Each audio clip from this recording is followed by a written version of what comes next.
A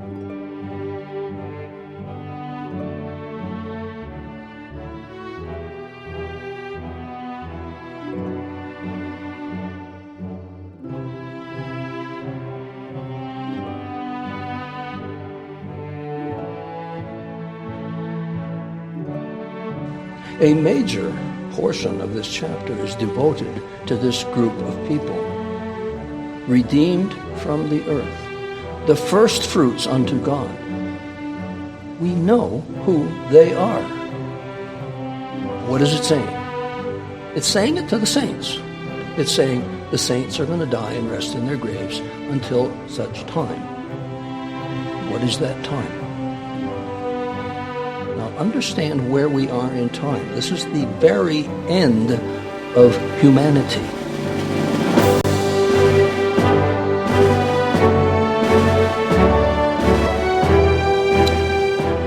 The book of Revelation is highly enigmatic to most readers. It's been known for years. It's been read over and commented on for years and years. And there's so many different opinions. For the most part, it just isn't well understood. I won't say that's the case with us necessarily, but it's difficult. And it can be difficult when we somehow get off on a wrong trajectory, because that happens. It happens with a lot of scriptures. We can have a preconceived idea about what the subject is and then work it from there. I want to talk today about a very revealing chapter. It's one we've talked about in the past, but I want to go through it thoroughly for all of the people who maybe have questions about what it's talking about. Revelation chapter 14 is what many people recognize as an inset chapter. In other words, there's a running narrative in the book of Revelation. And at certain points it stops and goes back and discusses a side topic that's relevant to where they are in the narrative. Revelation 14 is one of those. But the chapter provides something very important to our understanding. It's not a narrative that we ought to dismiss or ignore or downplay in any way. It's important. Now, there are people who have thought that the chapter, at least the end of that particular chapter, is talking about the Battle of Armageddon. And that's the passage that talks about blood to the horses' bridles. I remember hearing that as a young person in the 1950s in our Protestant church. And you'll find many commentaries sort of pick up from that same idea. In fact, so does our own, or did our own. I was having some email conversations with a number of recognizable ministers in our organization. I don't think they were all, I didn't put their names down. I didn't want to because I was sharing this with others. But I don't think they were all from the same organization. There was a consensus that's pretty much wrapped up in what this person replied to me about. And we're talking about the purpose of this particular chapter, where he says, and keep in mind, this is a minister, someone who is fairly scholarly. He says, I have just received your letter that you shared and want to make comment. In the third paragraph, it is stated that the WCG organization, the blood to the horses' bridles with the Battle of Armageddon. In other words, it's connecting the two. I just got out the Ambassador Bible Correspondence lesson from 1983 on the dramatic return of Jesus and the Battle of Armageddon. This particular correspondence course shows a map of Megiddo and also the Valley of Jehoshaphat, and it is a 55-mile distance difference, as you stated. It states that Megiddo will be the meeting place. Now, this is the correspondence course, stating that the Megiddo will be the meeting place of all the armies of the earth to gather, a mustering place, before they all descend on down to Jerusalem, to the Kidron Valley, or the Valley of Jehoshaphat, where they will fight against Christ at Jerusalem. This reflects pretty much our understanding. He continues, Christ and the saints will be there, and the beast and all his armies, along with the armies of the earth, will converge on Jerusalem to fight Christ. Christ will not be going to Megiddo to fight the beast. The armies will be coming to Jerusalem after their mustering place at Megiddo to converge on Jerusalem. If you will notice Joel 3, and he gives a number of verses there, it talks about the Valley of Jehoshaphat. And in verse 14 calls it the Valley of Decision and says the day of the Lord is near. The day of the Lord is not at the end of the millennium. Joel 3:13 states, put in the sickle, for the harvest is ripe. Come, go down, for the winepress is full. The vats overflow, corresponding with Revelation 14:17-20. Also another note, the day of the Lord battle is called in Revelation 16:14, the battle of the great day of God Almighty. It's not called the Battle of Armageddon. Megiddo is only the gathering place, not where the actual battle is fought. This has been our teaching for decades. Notice Zechariah 14:2, for I will gather all nations to battle against Jerusalem. Also verse 12, the plague on all the people who fight against Jerusalem. Verse 14, Judah also will fight at Jerusalem. I know this is a small point, but I just want to share your thoughts on this and clarify what WCG did teach on this. I have kept much of the old literature and Bible courses for many years back. I don't know if it changed in the liberal years. I'm not sure what they taught then, but let us know what you think.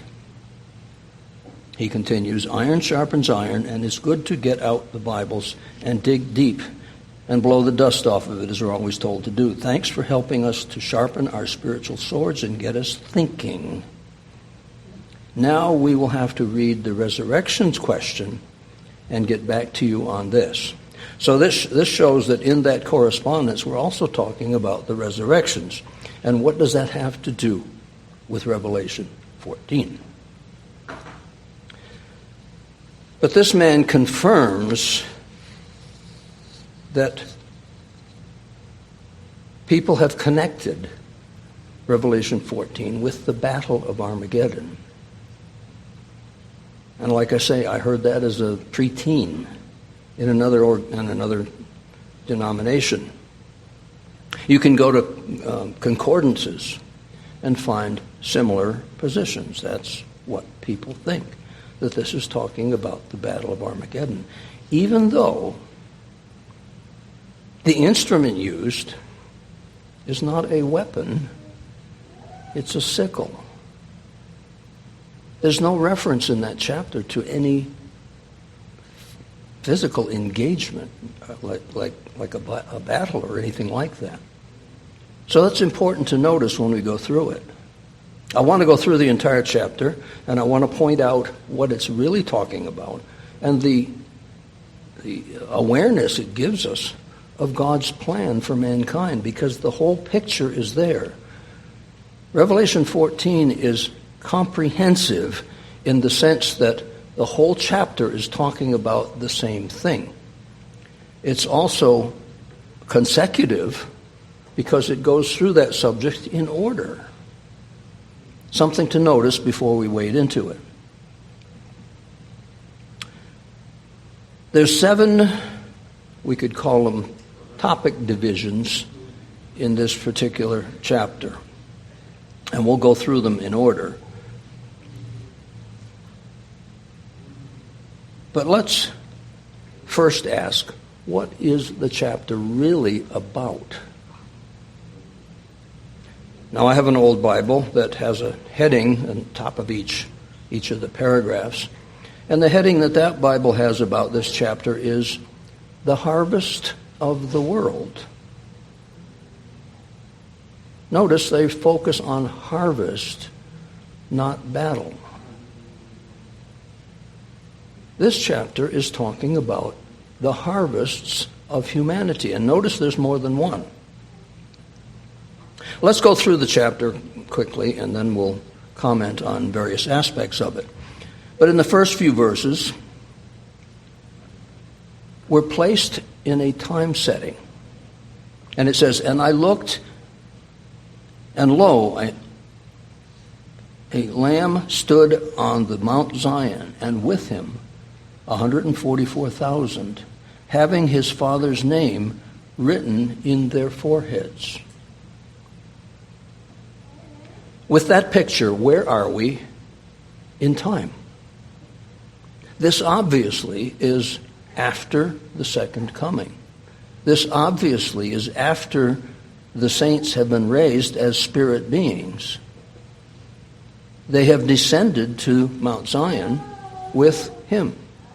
So we know where we are in time. This is the beginning point in time. Verse 2, "And I heard a voice from heaven as the voice of many waters, and as the voice of a great thunder. And I heard the voice of harpers harping with their harps. And they sung, as it were, a new song before the throne, and before the four beasts and the elders. And no man could learn that song but the 144,000, which were redeemed from the earth." So that tells us the first harvest has already taken place. "These are they," verse 4, "which were not defiled with women, for they are virgins. These are they which follow the Lamb whithersoever he goeth. These were redeemed from among men, being the first fruits unto God and to the Lamb. And in their mouth was found no guile, for they are without fault before the throne of God." A major portion of this chapter is devoted to this group of people. Redeemed from the earth. The first fruits unto God. We know who they are. And for this to be the case at this point in time, for this to be the scene that God is presenting, it is obviously after the second coming has taken place, after the saints have been made immortal spirit beings. So that's where we are. So that's the first section of 7 in this particular chapter. Now go to verse 6. "And I saw another angel fly in the midst of heaven, having the everlasting gospel to preach unto them that dwell on the earth, and to every nation and kindred and tongue and people, saying with a loud voice, Fear God and give glory to him, for the hour of his judgment is come, and worship him that made heaven and earth, and the sea, and the fountains of waters." Who is he talking to? Who is this angel addressing? He's telling them, the people who are living on earth, now this isn't the 144,000, this is the rest of the people, those that are still alive after the end time events, what we call the Great Tribulation. These are those survivors. The angel is saying to them, worship God. Now that suggests they weren't up to that point in time. And that suggests that they're being given the opportunity to do that. Why would you tell them to do it if they had no opportunity to do it? So here we have survivors of the tribulation still alive who are being told to worship God, and obviously how to, at this point in time. So we are still in the order of events that this chapter presents. So after the 144,000 are seen standing with him on Mount Zion, then the rest of the people are addressed here. And that verse 6 and 7 is the second component in this particular chapter. Now we move on. "And there followed another angel, saying, Babylon is fallen, is fallen." Now we know another piece of the time frame. This is after the fall of Babylon. "That great city, because she made all nations drunk of the wine of the wrath of her fornication." So that's the third segment. Now we move into the fourth in verse 9. Another angel.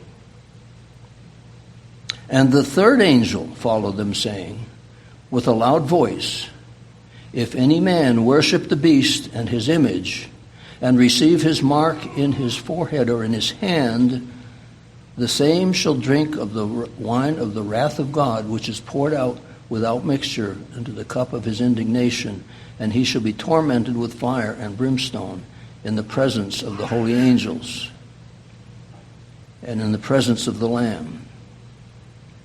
And the smoke of their torment ascends up forever and ever. And they have no rest day nor night, who worship the beast and his image, and whoever receives the mark of his name. So that's the fourth segment of this particular chapter. And verse 12 is a key verse. Notice what it says. This is speaking to the saints. What saints would there be at this point in time? This is after this message to worship God has gone out. This is after the warning has gone out. This is after the declaration of the fall of Babylon the Great. Who would the saints be at this point in time? Verse 12, here is the patience of the saints. Here are they that keep the commandments of God and the faith of Jesus. And I heard a voice from heaven saying unto me, write, blessed are the dead, which die in the Lord from henceforth. Yea, says the Spirit, that they may rest from their labors, and their works do follow them. Focus on that particular passage, because that is so important. That answers a basic question that the world's religions can't really definitively answer. What is it saying? It's saying it to the saints. It's saying the saints are going to die and rest in their graves until such time. What is that time? That time is described in sequence in the next verse, verse 14. And I looked, and behold, a white cloud. Now we've moved ahead. We've moved beyond the period of time that these verses are talking about. I looked, and behold, a white cloud, and upon the cloud one sat like unto the Son of Man. Who is that? Couldn't be anyone else. Having on his head a golden crown, and in his hand a sharp sickle. Not a sword, not a spear, not arrows. A sickle. What do you do with a sickle? What do you do with a sickle? In this case, you hold a sheaf of grain in your hand and you sweep that sickle along close to the ground and cut it off intact. That's a harvest instrument. This chapter is talking about a harvest. This is not a battle. There's no rebellion on the part of the people being harvested here. This is talking about the harvest of humanity. Who's doing that harvest? One like the Son of Man. He's harvesting a contingent of people. For what purpose? We can presume that it's for himself. He's talking about the saints who have died, who are resting in their graves, awaiting the time when they're going to be called up to receive the reward that they're due.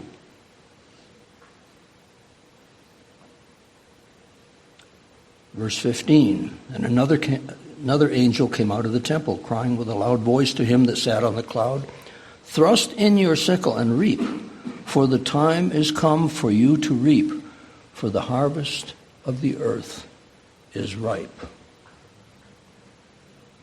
And he that sat on the cloud thrust in his sickle on the earth, and the earth was reaped. For what purpose? That's the sixth component of this particular chapter. He is reaping those that he wants to bring into his greater family. This is long after the time of the great white throne judgment. That's a period of opportunity for those who never had it. This is long after that. This is not the Battle of Armageddon. That's what people need to understand. Those that have made that connection have sort of distracted themselves from understanding what this chapter is really talking about. Because you see, the Battle of Armageddon is back before verse 1 of this chapter, long before. This is post-millennial. When Christ harvests his latter-day saints, those who become converted after the second coming, and that's what this period of time is. Those are harvested later. So this chapter tells us there are two harvests. There's an early harvest of just saints, and there's a later harvest of the greater segment of humanity that is going to be harvested by Jesus Christ personally for his family. That's where we are at this point in this chapter. That's what it's telling us. Now, does the world understand that? They've got other ideas. They think it's a matter of heaven or hell at the time of your death. This chapter refutes that idea. That's not how it's going to work out. This is talking about people having their opportunity for conversion, who live and die, and go to their graves and wait for being called up to stand before this white cloud harvest. This is what we could call the final sentencing event. But in verse 17, the mood changes dramatically. The Son of Man is no longer unseen. He's left. He's not mentioned there again. Another angel, it says, came out of the temple which is in heaven. He also, so this is a different reaping, he also having a sharp sickle. And a companion angel came out from the altar, which had power over fire, and cried with a loud cry to him that had the sharp sickle, saying, "Thrust in your sharp sickle, and gather the clusters of the vine of the earth, for her grapes are fully ripe." Now we saw in the previous verse that the earth is ripe. That's up there in verse 15. Here again, the situation is such that you can't expect any more ripening. However people are at this point, you couldn't expect them to become any more converted, or you couldn't expect them to become converted. It's just gone that far. This is the time. This is that point in time where he says there will be time no more. All of the answers as to what people are or what they will become, whether converted or not, has been decided. So there's no point in delaying or wasting any more time or carrying on any longer. The earth is ripe, fully ripe. In verse 19, now understand where we are in time. This is the very end of humanity. This is the final sentencing event, where all who have ever lived are going to stand alive before the throne of God and are going to be assigned one destiny or another. There's nobody left out by this time. It's the entire picture. Verse 19, and the angel thrust in his sickle unto the earth, and gathered the vine of the earth, and cast it unto the great winepress of the wrath of God. And the winepress was trodden without the city. And blood came out of the winepress, even unto the horses' bridles, by the space of 1,600 furlongs. Now that's a curious thing to say. Number one, we know that it is going to be in environs of Jerusalem. That's the city being referred to. And we have a depth of blood, maybe 3 or 4 feet deep. And it's going to flow 1,600 furlongs. You know how long that is? That's 200 miles. That takes a lot of blood. Where do you find that many people that would contribute to that much blood flow? That's immense. What is this? What is it telling us? It's basically telling us that this is the point in time when the basic requirement of the payment of sin is accomplished. Now, we've seen the first part of this harvest where the Son of Man takes his contingent out of this group of people. And notice they're commingled. They're together. It's not separate in time. They're not separate in space. They're together. One contingent is reaped, and then the reaper leaves the scene, leaving the rest to these 2 angels, one with the power of fire. What we have is an answer to a very key question, because where it says, without the shedding of blood, there is no remission. So why would this be happening? Simple reason. Those people who are included in the grapes of wrath harvest have not been forgiven of their sins. There's a debt to still pay. They will pay by shedding their own blood. They wouldn't accept Jesus Christ's substitutionary blood. You see what happens here? So they're going to pay for it themselves. And with that accomplished, the huge hanging debt that's out there of humanity will be satisfied. How can God conclude his plan if all of these debts are left unpaid? They have to be satisfied. Now, we've also, when connecting with the Battle of Armageddon idea, thought that, well, maybe this 200 million man army is it. And, you know, the other force that was there already. No, that's not enough people. When you consider the massive amount of bloodshed here in this winepress incident, it tells us there's a much greater number of people than just those who participated in the Battle of Armageddon. It includes all who have ever lived over all time. Their sin debt will be satisfied. And with that accomplished, then the Father can take over the kingdom. So who does that leave? Who's left alive? All those still living at that point in time will have been made spirit beings. That's what happens when Christ reaps his contingent of this harvest from the white cloud. They are made spirit beings. So this particular chapter is very revealing. It tells us a lot of things that the world really doesn't understand. It tells us that there's going to be 2 harvests, an early one and a later one.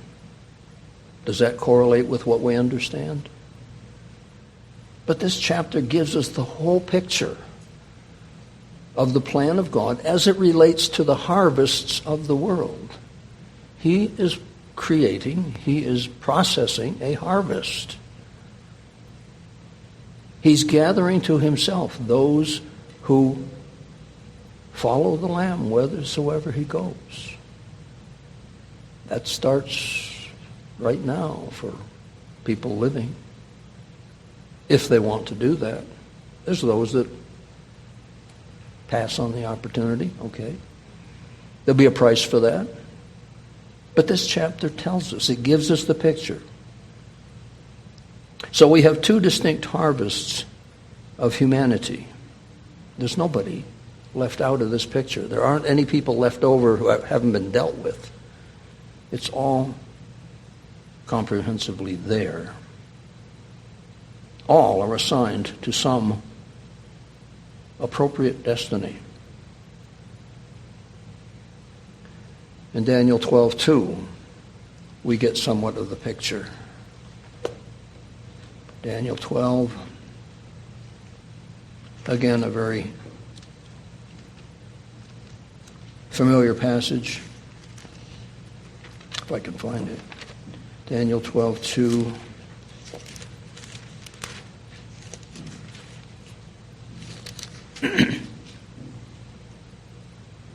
It says that many of them that sleep in the dust of the earth shall awake, some to everlasting life, and some to shame and everlasting contempt. There's two categories of people, and that's the same two categories that we saw dealt with in the latter third of Revelation 14. Isaiah 65:20 also reinforces what we see in Revelation 14, verse 13. Isaiah 65:20. And this also answers a question.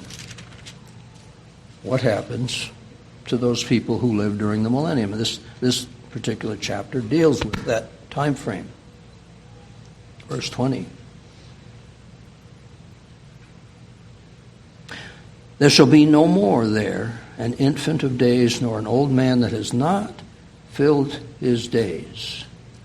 For the child shall die 100 years old, but the sinner, being 100 years old, shall be accursed. This is showing what will happen with people who live during the millennium. Their lives will come to an end. They will have progeny, they will have children, the generations will go on, but people will live and die during the millennium, just like now. That shouldn't be hard to understand, but there's people that speculate otherwise. So we have the questions answered here. And it also shows to us that there's no eternal torment. What we see is complete extinction. That's in Revelation 14, verse 11. We read that. And that's perhaps important to look at. Revelation 14, verse 11. We read over it. Where it says, and the smoke of their torment ascends up forever and ever, and they have no rest day nor night who worship the beast and his image, and whosoever receives the mark of his name. The beast worshippers are going to be burnt up. And that fire is going to produce smoke. It doesn't say that they are going to be smoking forever. It merely says that that body of smoke that was produced is going to continue and rise up clear out of the earth. It isn't going to settle back down to earth in some form as smoke usually does. This is different. But it doesn't indicate eternal torment. That's the important thing to understand. So we have the white cloud sentencing. That is the final sentencing of the earth. Christ is involved in the first part of that, but not in the great grapes of wrath part. That's left to the angels. Their penalty for sin is paid individually, in that it wasn't paid substitutionally. That's the important thing to understand. But that debt will be paid in full. A spiritual equilibrium will be achieved to where death and the grave can be abolished. Revelation 20 tells us about that. With death fully conquered, Christ can then turn over a purified world to the Father that we read of in 1 Corinthians 15. So let's understand, Revelation 14 is not about the Battle of Armageddon. That blood to the horse bridles portion is more than 1,000 years after that battle has been accomplished. Revelation 14 doesn't talk about a battle. It talks about a harvest. It employs a harvest instrument. There's no violence. There's no rebellion. There is no opposition in any of the wording. It's simply people standing to receive the assigned destinies that are appropriate to their spiritual condition. That chapter helps us to understand the picture, the greater picture of what God is doing. It dovetails so perfectly with his plan that's revealed in his holy days. So when you read this chapter, keep in mind of what it's talking about, what its time frame is, and what its overall subject is. The harvests of humanity, which is what God is planning to do.